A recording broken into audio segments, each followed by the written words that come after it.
to scratch. It's fine! And was this performance at a White House dinner a sneaky slam at the president? The U.S. Army Chorus performed Do You Hear the People Sing from the musical Les Miserables, which is all about the people of France overthrowing their king. It turns out the song was chosen simply because it's one of Trump's favorite.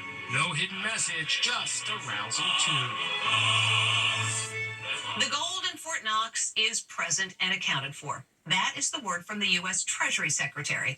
But that hasn't stopped conspiracy theorists from speculating for years that the gold is gone and it's been replaced with fakes. Now even President Trump's been mentioning it. Les Trent reports. Fort Knox is synonymous with security. It's the place where America's gold reserves are stored. But are those legendary vaults actually empty? President Trump and Elon Musk want to see for themselves. We're going to go into Fort Knox to make sure the gold is there.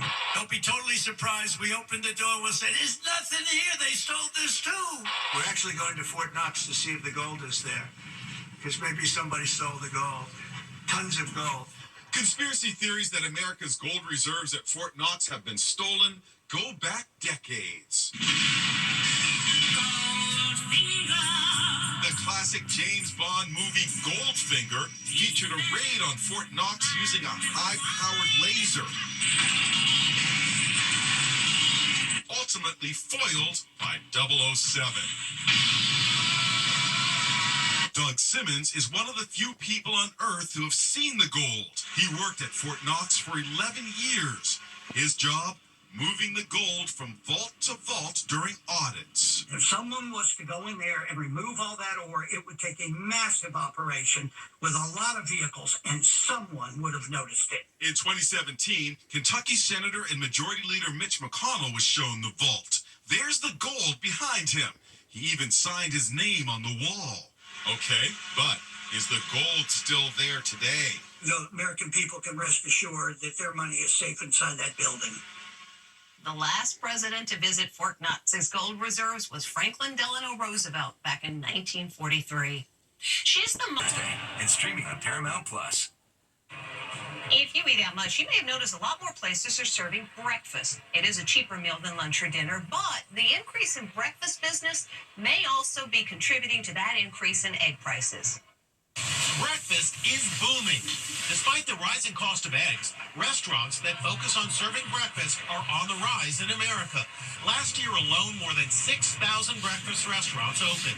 In Los Angeles, there's a line around the block to get into Portos Bakery for the morning offerings. Betty Portos' family has owned the popular bakery for 48 years. She tells me that people are hungrier than ever to eat a breakfast that they don't have to make at home. At home, you make an omelet. Here, you're going to have it in a croissant that's made every day fresh with the best butter in town. Kara Haltewanger decided to go into the breakfast business during the pandemic. She became a sensation when she lowered her hot breakfast sandwiches in a red bucket from a fire escape 4 stories up. People went crazy for her gooey breakfast sandwich that you dip in her homemade hot sauce. Halle Berry was a huge fan. If you want the best breakfast sandwich in all of Los Angeles, come check out Calabama. For Gabby! Now Kara has her first brick-and-mortar location in Hollywood. The bucket drop was very limited, so it was only like 100 sandwiches I could do a day. For Jim! Consumers are jumping for joy with breakfast. It's affordable, it's got some great menu innovation in it, and can be a very big meal that can take you throughout the day. And breakfast tastes really good. We'll be right back.